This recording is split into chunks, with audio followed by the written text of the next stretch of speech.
Come out. Why you call it eating elephants? I call it eating elephants because how you take on a big task, you got to take it one bite at a time. That's how you eat an elephant. Say I know the storm come, I know the storm come. Welcome back to Eating Elephants. This is your host Copeland here. Today, I got one of the pioneers of the Kansas City rap scene, Mr. Big Baby. What's up, my brother? What's up, world? What's up, Copeland? Man, it's just another day. It's your world. How you doing? Man, I'm living, brother. Understood. Living in this great world we in, man. So, Mr. KC Mixtapes. So, if the people have never ever heard of KC Mixtapes, whether they're from Kansas City or nationally, what is KC Mixtapes? KC Mixtapes is a platform that I support local music, everything Kansas City. I want to see the artists, the underdog succeed. So it's a platform that's used to play local music. It's actually a app now, and I live stream Kansas City music all day long, 24/7. Every day is KC. Okay, so only music from the Kansas City area. Only are you tied to Kansas City for some reason, like you used to live here, or someone here is pushing you and they want to hear your song on the platform. So what was the inspiration for you going ahead and starting the platform? Well, back in the day, I had a studio, and everybody know that I deal with Rondoe a lot, and we got frustrated because he worked so hard at pushing his music. Like they wanted to put a label on him. He a street nigga. He ain't that good of a rapper, all that. But I knew the sound was good, bro. Like I know Kansas City got talent, so I got tired of pushing up on people with CDs. And they be like, "Who is this?" So I was like, "Man, I got to do something." So it started off as you remember that Piff and yeah, I remember that. So I started off trying to do whole mixtapes where you can download. It was all Kansas City, man. Then I tried to sell hard copies. Then I was like, man, we need a radio. So right now I'm just working to keep people making music because everything moves so fast now. It's different. So you drop a song, I want to play it. I want the world to hear it. So now it's getting heard everywhere. And that's the main thing. I want Kansas City to get heard. No matter no strings attached. Like, it don't even be about the money. I think we have a sound that need to be heard and supported and respected. It's a lot of hardworking artists out here, man. I think one thing that people who involve themselves in rap music, the coveted sound, right? I think is something that everybody looks at and they kind of base their music selection on. So you got like West Coast. Right. Who was your favorite West Coast artist?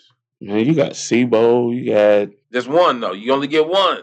West Coast, like, I'm gonna say all Sebo. time. It's got to be Sebo, though, because you went Sebo first. Sebo flew out east. So what about down south? Master P, man. Oh, damn, you got the No Limit Tat? Since 99. Man. Hey, that's crazy. Me and my big brother, Faz, DJ Faz. Pull that up in the camera so they can see that. Can you see that? Yeah, they can see that. The No Limit Tat. Oh, man, to this day, and I owned every Master P album. I still got the hard copies. Like, I was a for real fan. Already, yeah. Yeah. Shout out to the Master P and Big Court. They got... So, Court, you got to make it happen. He ain't got you to meet Master P yet? Nah, man, I don't push the issue. I'm a fan, but I'm not like fanned out. I know in hip hop you can't be no groupie. You can't say you like somebody so much you want to meet them. And the way I grew up, bro, you just can't. Now, if it fall in place, I might be like right now. My favorite underground rapper is Pacino. Oh yeah, and I never physically been in the same room with. I done met everybody else. But I can't put you in the same room with Master P or hook you up with Court can, but I can hook you up with Pacino though. Yeah, man. No. I got my guy Feezy got an album about to drop. Yeah, shout out to Feezy Cash. Like I can get in the car and go meet Amp if I want to. I just never push. Now if we in the same room, I'm definitely gonna shake hands and take pictures. Yeah, and see these days that you're talking about with KC Mixtapes, people like Amp Pacino, they weren't coming out right yet. They Devil's Rejects or none of that was quite out yet. When I think Amp was pushing Devil's Reject. He was pushing something. Okay, so what year would this have been? Well, when KC Mixtapes radio drop was 2017, so they was definitely in the mix. Oh yeah, definitely then. But back then, when I first started, I started when DV dropped. What's his first album? DV dropped his first album. Rondoe dropped Coonin'. And we got video on YouTube on Rondo's page. In that same time, I dropped kcmixtapes.com. That was the download site. So all that was happening at once. I don't think we didn't hear Amp and all that then. Okay, so what about East Coast rapper? Man, all time or just anybody? Just anybody. Who's the first person you think of when you think East Coast sound? Because we're talking about that sound, right? Man, I'm gonna say Biggie. Jay-Z. We only one. Biggie. I think the North is Drake, right? Because that's our only northern rapper for the North Coast. Yes. But we won't talk about that, man. I get so much slack for liking Drake, but I don't get it. I think Drake's mad talented. I think, it's funny. I was laughing because I've seen a clip of Kendrick Lamar bouncing down "Bitch Don't Kill My Vibe," but it's Dr. Dre bouncing it down, and it's Andre 3000 sitting in a spare chair in the room, and it's them three. And I'm like, do you think that's not a bigger advantage than a guy who sings demos from amateurs?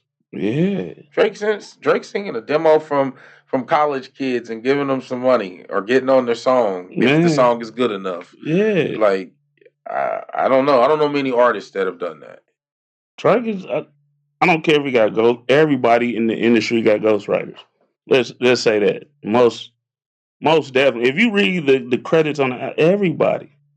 There's not an artist that's that busy that don't have a ghostwriter, man.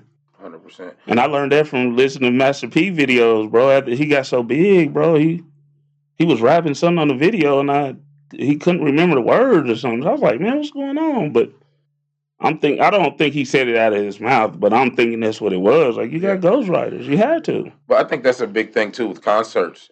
Like when you go to concerts, yeah, a lot of people don't know their lyrics, but Cardi B didn't write her lyrics as they always shame her for, but she was one of the few people who was like on like the record. She was rapping her shit like the record. But let's say this, I ain't gonna say ghostwriter as there's a nigga in the room writing all your raps. Nah, we've been in the studio and niggas add to people verses, bro. Like niggas get stuck on 8 bars and like, man, I can't come up. And the dude over here might be like, man, say this. But that's black music. I mean, if you look at like one thing that kind of killed me was like Luther Vandross Superstar. That's not him. That's not now and then. It sounds so beautiful when he's singing it, but he didn't come up with it. Yeah. Whitney Houston, I Will Always Love You. That's not Whitney Houston's everything. But now it's getting shamed because it's a rapper. Well, and Drake don't even be rap. Do he rap about killing people or like street shit? Like I mean, he says some innuendo. Yeah. But what I'm saying is even from an ownership or just longevity. It's like we were talking about sound. And I think that's one thing that has gone from rap music is kind of, or in reality, hip hop transitioning into rap music. A lot of places is based off sampling. There really is no sound. Like people say the Kansas City sound or the Midwest rap sound. Right. I don't think Detroit has their own sound. I think they sound like the Bay about 10 years ago, 13 years ago. Mixed with Kansas City. Mixed with some Kansas City. That's huge. So you started the studio. Who was some of the first clients that you had that actually came through the doors? I started the studio because of my sister. Okay. She, my older sister came to me like, did you hear? I was DJing house parties. I was just doing house. Dude, I was working at a liquor store getting liquor, doing house parties for no reason. Yeah. So I started buying equipment because I wanted to be like in the background. That was my whole thing. Like I want to be able to create or help create. My older sister was like, man, did you hear your youngest sister? It's like, no, but she was young, so she couldn't come at me. They looked at me like a father type figure. I wasn't that older than them, but they looked at me like I was a father figure. So all the cussing and shit that they wouldn't like, that they was doing, that she was doing, she wasn't going to do it in front of me. So it took me a while. Then I heard it. Then I was like, man, I'm going to buy some equipment. I didn't even know how to run a computer. That was 2000. I didn't even know how to turn a computer on. So I taught myself. What was the first DAW you came out the gate using? What was Pro Tools. It's always been Pro Tools. I don't even think I know how to use anything else. I mean, I can because there's so many years of Pro Tools, but Pro Tools is it. Man, that's how I know if you're a real one. If you're using that Pro Tools, you didn't. in a day of what's they using? Studio One. Studio One. Then now they got Fruity Loops you can record in because that's what my son used. I can't invest in the Pro Tools because I'm not using it regularly. So I've been kind of cutting up in Logic. So who were some of those first clients that walked through the door? So once you got the studio up, it's ready to go. Who were some of those people who in the first couple months became your clients? So I was doing it I was in the basement apartment. So my first one was like it's a rapper named Koi Boy. You know Koi? Big dude. Yeah, he's cold, man. He been on some Rondoe stuff. He was like a real first client. And then it jumped from that to doing mixtapes. Like I was just doing regular mixtapes, taking regular songs, mixing them up, trying to sell them, all that.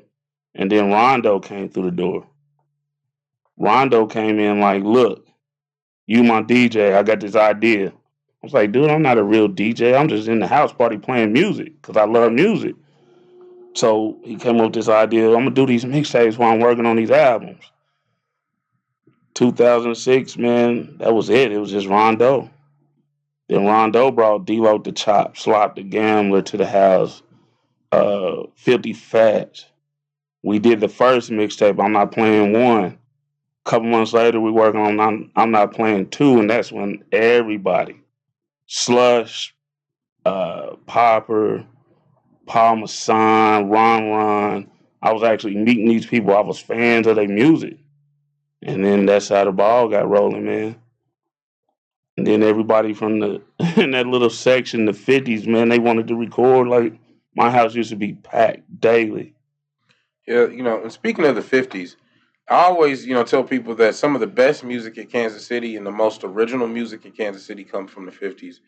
In my opinion, nobody has really ever made more or better music, in my opinion, than besides, Rich the Factor and Tech Nine, who live on an island of their own. I feel like in all Kansas City music discussions, Rich the Factor, Tech Nine, we leave them out. Yeah. But I feel like really Fat Tone was the guy. Fat Tone, even over Rich the Factor and Tech, to me personally, had a couple tracks that was like, the only reason they don't bring him up is often because they say he lived what he rapped. You know what I'm saying? Like, people were scared of his music. Some people. The thing about Fat Tone was, man, I worked around Fat Tone, and I got an opportunity to meet him several times. And, I had some friends who told me, they always picked on me because I worked at a club and I didn't let Fat Tone through the side door. Right. After I come through the side door, I kind of pushed the door shut and closed it.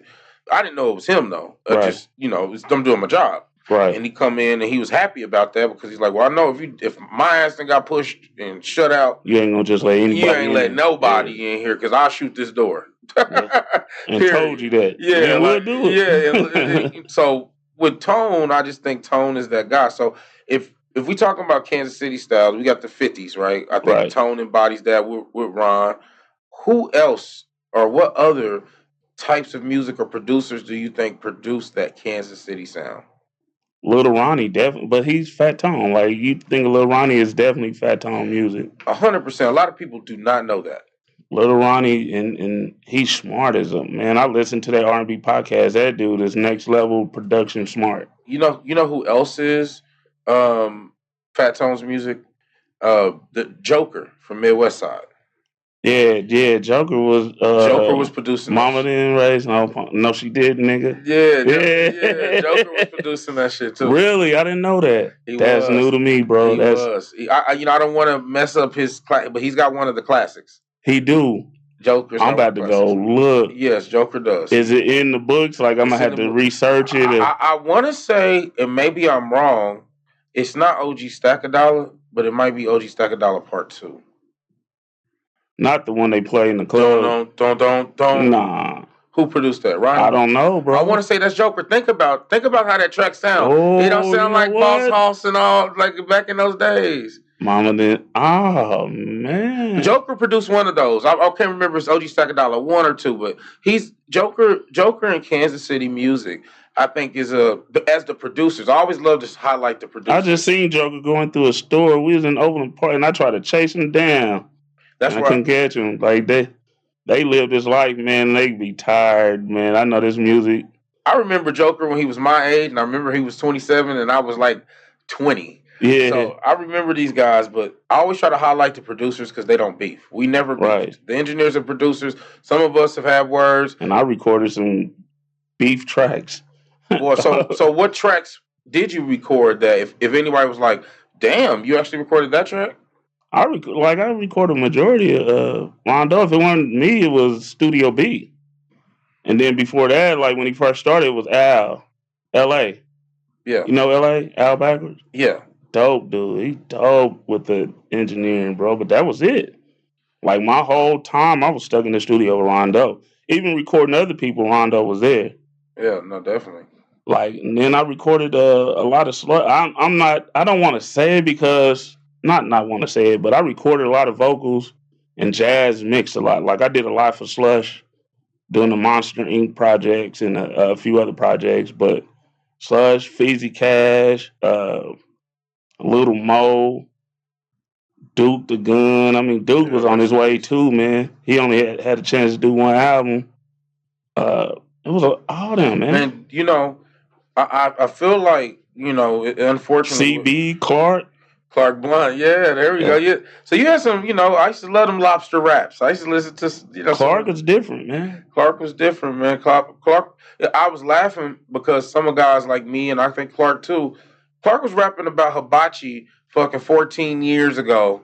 12 years ago, Clark was rapping about hibachi, and now it's these dudes with this hibachi style, and I'm just like, he got a track on a project that I recorded for Sludge, that Monster Inc. that he talked about taking my girl to Gojo's, and she didn't know they cook in front of. Yeah, bro. He was rapping about hibachi years ago. Different the style, the way he all that. Clark was on it. That's huge, and it was scary for Kansas City because we were still stuck in the we couldn't get out the gangster side of. You gotta rap what you live. Yeah, and it was a great time because we were interconnected. It's like shout out to Jazz 6411. He got me blocked on Facebook. I'm gonna find out why. But in those days, I remember Midrange. I worked there. Yeah, and I remember. Shout out to E, man. Shout out to E. E taught me some things too. Great dude too, man. It's in my opinion, E is the godfather of engineering in KC. Not because of rank or best or most accolades. It's because I felt like E really, back in the day, had an open door policy. And a lot of people gained the knowledge to engineer, including myself, from being around E, man. Huge. Yeah. People like Nave. I remember a freaking 15-year-old Nave. Miss Nicole. Getting on my nerves, me trying to hide the blunt. I remember Miss Nicole being in front of E and me picking up the phone and calling Miss Nicole before they ever met. And just being like, hey, Miss Nicole, we at Midrange, we at studio, she come by sometimes. I think you dope. It's like one of the last things that she ended up working there. And maybe, they met on their own, but it's still like, in those days though. You was just in the mix, man. I was there, bro. I was there. You was there. What, not to jump off, but what some of the songs you produce that people don't. Some of the songs I produced in Kansas City music. That's known, maybe somebody will know. Like DV Sloppy Drunk. Didn't know it. I produced. Did not know that. I produced on Ron Ron Mr. Know It All. I produced You Dig. Okay. I produced those. That was another thing I wanted to do, man. I was sick of niggas dropping just music and not giving the credits, man. Take it back to Master P. You drop a CD, give you a whole pamphlet, you pull it out. Beats by the Pound, produce this song, but it was all there, man. And nobody was doing it. I wanted to get back to that, give these people their credit. That's like one of the best things Rich the Factor ever did for me. First of all, shout out to Rich the Factor because he always paid me. Yeah. And other rappers try to not pay you what you ask. You don't got to negotiate with Rich. He come right out the pocket and pay. But more importantly, he put on Bucks Over Fame 3. He just put on the back. Produced by Nady, Copeland, and some of the other people involved. He didn't sort it out. Yeah, it was up to you to figure out who. Yeah, but just that alone, rich, though, man. You just got to know how Rich moves. But that had me popping that summer. It was like niggas thought I produced the whole CD. I was shit. My line and all of us ate off that. So man, and that's why I wanted to do a pod with you. because some of my listeners who are more into business, finance, or politics don't understand that in the urban community, art is the way some people survive and live, but Right. it's also something positive to do. And I don't think that, unfortunately, me and you both, I think we've both been involved with a lot more of one side of the art, and I Right. think that side gets a lot more views. So let me ask you this: one big thing about, because you have the eclectic base and we're moving forward, people doing shows, things Right. are happening. What made you close the doors to the studio eventually? It was too many unfortunate events to put it like without going too deep into it. It was a personal life, and then because my studio always been in my house. Like I took over my daughter's room when she was a kid, kicked her out, and set up shop. Every, that's what it was. But it was just too many close. Like it was some dangerous stuff that went on, and then I just started. The love wasn't there. It wasn't as strong, and like Rondoe went to jail. Shit was just happening. I was like, nah, I'm cool. Yeah. I'm cool. I had to take a break from it and try to I'm still kind of on a mental break from it, but I got to get back to it because that's my love. Like I gotta be in the mix. I gotta be on the creative side. I gotta see people. You know what I'm saying? I gotta hear the beats. That's his like music is my life. Like it's my heartbeat. You know what I'm saying? And since I lost my heartbeat, my friend, man, I gotta get back to what I love. Rest in peace to my smoking partner. Man, that's killer. She was a gangster, man. For sure, man. How many shows we done said? Boy, too many. We ain't got to go too many shows, man. You done been watching your Man, boy perform through the years. And that's and she what was always there. Like every only nigga trying to smoke with me, and yeah. everybody else passing up. Yeah, let's get it. Yeah. I mean, for me, man, one big thing about music in the Kansas City era for the young age, when we tell them it's not the same, y'all. We're not saying it's not as good. We're not saying that you're not having great memories or making the great memories that we got to make. It's just the platform and the ways and the things that we were able to do and the way we did them back then just not sustainable now for human life or the planet Earth. Right. And we just that's just not it. Going past to the future of Kansas City music, who are some artists that you're listening to now? Larry June. Larry June was like my top. You just talking from Well, I wherever? mean, you can go wherever, but I asked Kansas City. Kansas City? Okay. After Larry June. Still Rich, man. Rich still got a hold of me. And then my guy Feezy. And then I don't know. It seemed like, oh, man. Kansas City, Kansas Shout out to City. Feezy Cash, man. Good story about Feezy. One time, I had some traffic tickets, man, and I was not going home. And Feezy's ass coming there for some bullshit ticket. Man, that boy, he couldn't set his damn books down for in and out. He's like, "What's up, Cope? Oh man, my people got me. I'm in and out. Do. Man, all right, bro." Yeah. I was like, "Oh my goodness." That's how he do business, man. Feezy Every funny. level, that nigga do not play. Well, I know him a long time. One of the first projects I ever produced on was the Twampilation Part 2 with Will the Yeah, Hall. Will the So he was down in the east side. yeah, so he was there too though. That's where I Yeah. met him at. Yeah, That shit was boy. He was a kid. We was kids. Yeah. He older than me. Yeah. I was already, I was tapped in because I had an apartment and Will's bro lived behind me. Yeah. And that was There was that. some good dudes from down there too, man. Yeah, we Yeah, was that's outside. legendary, man. Yeah, I've been around, man. I'm blessed, man. I see. I mean, that same apartment, Gunn Kevi, rest in peace. I seen the two guns that he named himself after. They was like they was those hammerless Tauruses. They was gold. It was 9 millimeters. I when he passed, I tried to buy two of them, and I can't even find these shits. Yeah. These ain't even nothing I could find. But he had two of them, and I mean, if you're anything like me, how did it make you feel knowing like maybe some of these dudes that you record sometimes might hurt somebody in real life off the record? It was part of reality that I grew up in, bro. Like a man is a man. You know what I'm saying? We humans, so sometimes we act out of anger. So I knew it could be like shit really can go down for anybody. But to really like put stories with shit that's happening with real people, was kind of. Sometimes that shit could be heartbreaking though, because you look up to niggas because of the music, and they really living that life. That shit was wild. Yeah, that's the and I think that's one of the roughest thing about modern music is even though we know that everything is done for production and is done for show, Right. you got artists like, on the bigger scene, the drill music scene. I think really one thing is that YouTube media has really grown in Kansas City. People like me, I was out there producing. I wasn't behind the camera interviewing people like you. There wasn't Right. people interviewing people like there were with King Von and some of these other movements Right. that really, I wouldn't say were fueled by violence, but were fueled by raps that were reality, raps that were based on truths to a certain extent, Right. or at least turned out to be truths. So, Right. I think that's huge. So next going forward, I know you said that off the hook, right? Off the hook studio. Off the Hook Studios, yeah. So what can we expect? I'm gonna jump in with some compilations, man. I've been talking to a few producers.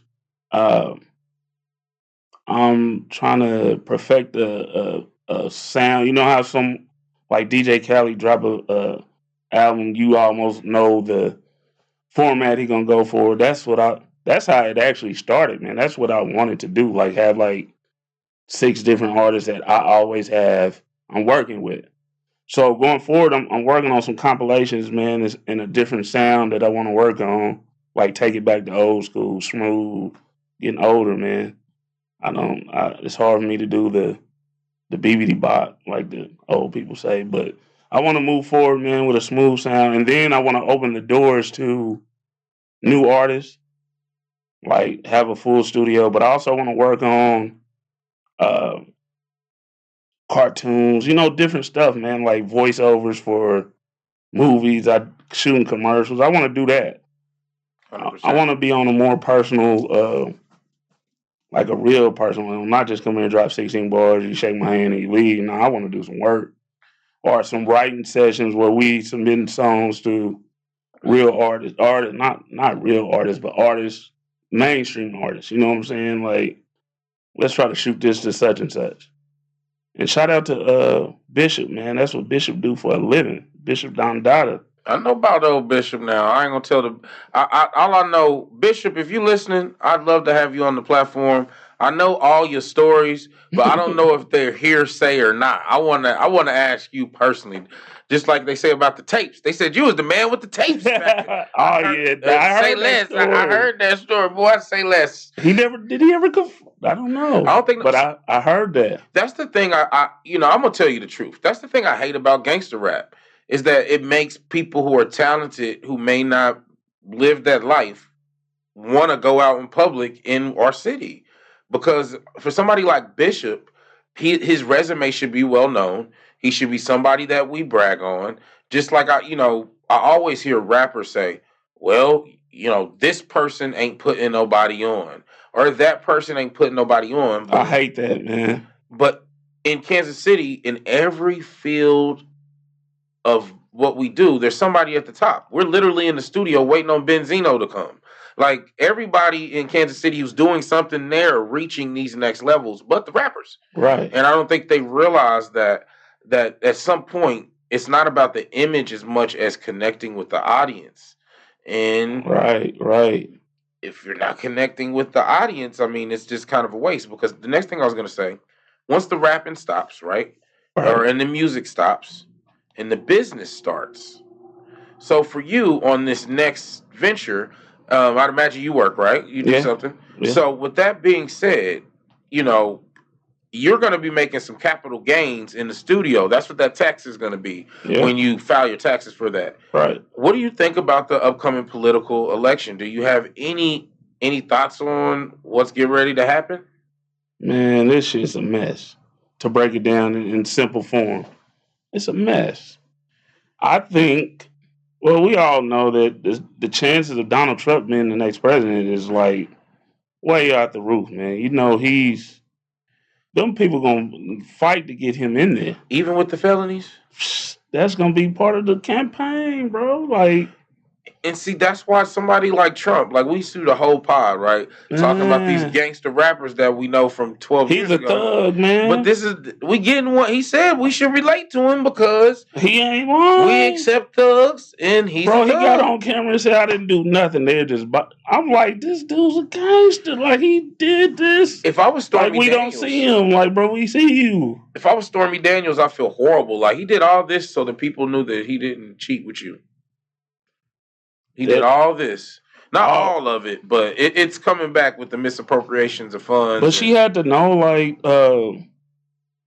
like you get in situations with certain people, you gotta play out the outcome, bro. Like she had to know if something go down, he was gonna do this.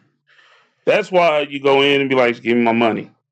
Yeah, 100%. And I think for someone like Trump, he's taking advantage of the fact of a lot of minorities live in a certain range of income. Yes. And with that range of income, with what Biden's doing, many of us who own studios and who are entrepreneurs or who haven't quite made that mint that we want to make, or we're making it now, going to take a piece of it. Yeah. And unfortunately, we really don't have another option besides Trump. It's like, do we get the guy who we don't know if we can trust completely with what's going on in his life, or do we get the older guy who's kind of showed us that? And that's what we probably gonna sneak in and do, bro. Because honestly, for one, and it's scary to say all this, but he's entertaining. I don't think he's a punk like no other country. Well, what you mean like punk? Like if you're in politics, you can't just walk up and just smack. Like he's not. Not like that. Like I think he's won't let like another country come in and just sneak their way. You know what I'm saying? Like I feel like he's not gonna let them run him over. Right. They just not gonna get unless they giving them some money. You know what I'm saying? I think Biden would like accidentally let him in and be like, "Oh." So you familiar with Hunter Biden? His crackhead son? Yeah, but I found out he just did crack. I thought dude was just doing cocaine. He's smoking crack. Hunter Biden ain't no. Hunter Biden was on that crack and he had that laptop and he was like, "Shit, my dad said." Send me some more crack. Shit, they've been doing that in the hood. So I mean, I think that's kind of funny. Hunter was on crack, man. We can't just skip that. I just found that out a couple of days. It was crack. I think it's some ghetto ass black dude somewhere that was like, he acting like a crackhead, and everybody hushed him like, nah, he's not on crack. And then it turns out he was on crack. All crackheads act the same in every race, ain't that? Look at that. Crack is a universal drug. It's a universal. You get the same side effects with no matter what the race is. Man. He was about to, It's the same outcome, man. Like the more money you got, just the more crack you can do, bro. Like what's his name? Will Slap say on Facebook, don't get out hustled by a crackhead today. Man. All right, don't do it. So they the smartest though. So straight up. So last question, and I think for a pioneer in hip hop, this is probably one of the most important. Who won, Drake or Kendrick? You want to be honest or come at a What fan? you think? To be honest, I think Kendrick won. You cut this part out, but no, I think Kendrick won too. As far as but everybody know, like Kendrick always been the lyricist, man. Like he was gonna win. Even me being a fan, but I knew Drake didn't do what I thought he'd do. I thought he was gonna come with a summer anthem that was gonna turn up, and he didn't. He got close. Family Matters was real. The last slap at the end. He could have took the last slap and put a hook on that, and it would have been. Nah, I think that was his plan. And then Kendrick dropped that. Yeah, They Not Like Us. That ended up being the summer anthem. Yeah. But Family Matters, if you go back, he dropped a video with the van of the first album riding around Toronto, and he got it crushed. Man, that was classic Drake. Drake was about to go crazy with that until They Not Like Us. I think Kendrick was waiting on it. I just didn't think They Not Like Us is cool, but I really felt like you just bit a whole bunch of people to do this. And I think it's a good way to end this pod is eventually somebody from the mainstream, whether in Kansas City, an artist from here chooses to do it. Right. Last artist I'm gonna name who I think would be a great candidate to change his style and just go and take it over is Marley Young, one of the most dynamic writers that we have in the rap. I've heard his music through about 4 or 5 different eras of rap, and he never lost a beat. And I feel like, and he changed. I ain't gonna say change up, but he works with it, bro. Like he's like a Drake to me. He's like, that dude is amazing. I tell him to his face, bro. And I think like Drake is like a guy who's like mastered rap. So, you know who else is good though? That Is up that on that level? Well, I ain't gonna say that level, but I'm talking about far as good that he don't get no love. Nick B is good, man. I like Nick B. G5 is I give Nick B a hard time all the time about music because Nick B has a very select taste. Trife been dope. Yeah. Art Money More Arlos is cool. You know, but I think a lot of things with a lot of these guys though, like a lot of Kansas City rappers, and including every rapper we just named, one thing that we don't get in Kansas City rap is really introspective songs. Right. Like one of the first songs I remember as a kid from an underground artist, like we got Looney Corleone Total Recall, but then we got like Dear Mama, right? That was like the other song. Dear Mama, I've been going through some things, baby. Yeah. Not Dear Mama with Tupac. Right, but that Dear Mama. And I feel like if you're a Kansas City artist, one of the biggest things that you can do to change the culture is you don't have to fabricate or sugarcoat it. It's just express yourself and give us a different story. One thing I liked about Rondoe, not that I don't, man, I hardly, if you listen to anything I get on podcasts, anything to say, I really don't bring up Rondoe that much. And he need to be brought up, but because he's my close friend. But he made songs. If you go back, he made songs. He was at the women. He partied. He did all that, man. He might not have been the nicest MC. He'll tell you that. His brother out-rapped him. And that's for real. He'll say it's facts. But he, like, people in Kansas City was scared to do it. Unless you're Young Boss. Young Boss is good at that, man. Like, he'll make a party song, two-step song. These kids, they get stuck on, like, it's got to be drill, it's got to be... I mean, I think if they talking about a woman, they talking about just dogging her. It's the thing is not. I don't think it's got to be drill. It just got to be something you can feel. Yeah. Because you know what song I hear everybody play? The Thugs and $1 Million Baby. I hear everybody play. That's what I'm saying. They got to learn how to open up to everybody that. Loved that song, and it's just because it's just a bop, and a bop is a groove, and a groove. So it goes back to us old school niggas that know that it start with a beat. It start with production. It does. So the song gets you with that first, and then it's like, okay, I'm about to listen to it.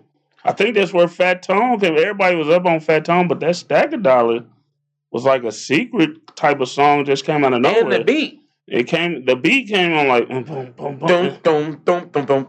And you like, yeah, this shit disco a little bit, and he rocked it, and that's that's what hip hop is missing as a whole. Is just people. That's what I want to do when I get in the studio, man. I want to be able to not sit down and be like, okay, you got 2 hours. You know what I'm saying? You pay for 2 hours. We got to get this.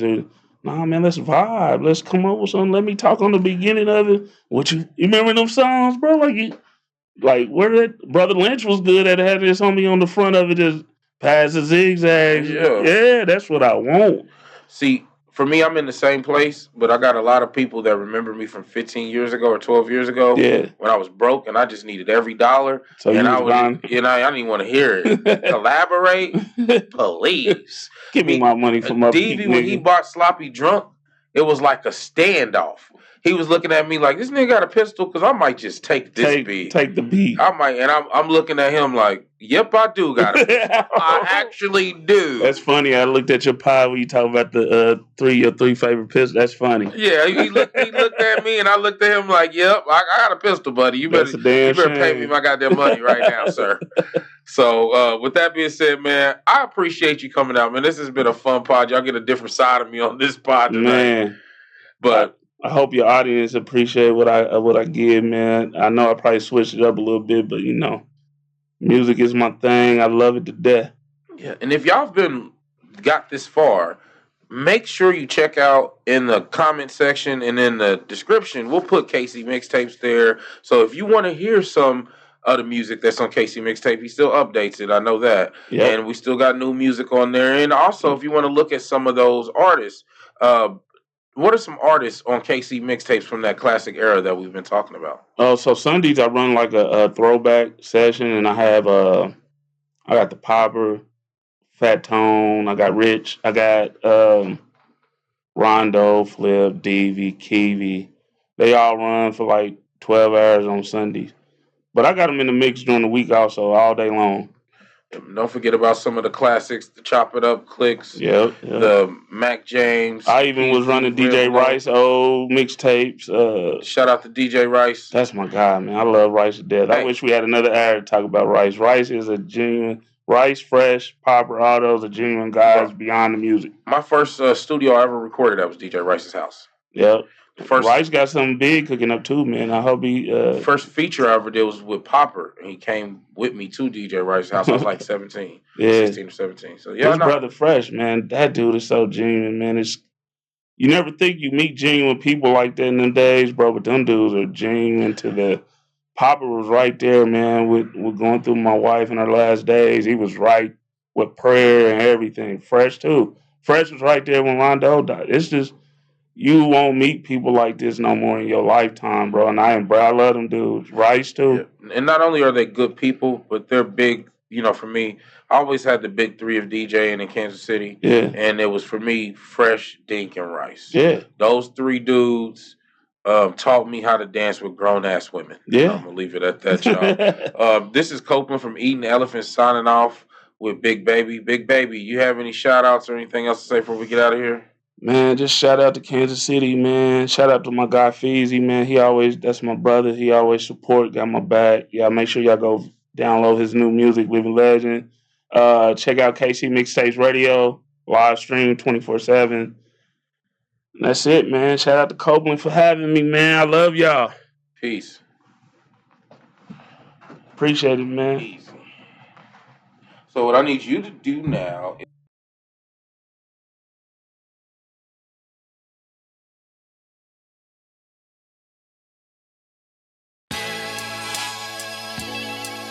say I know the storm come.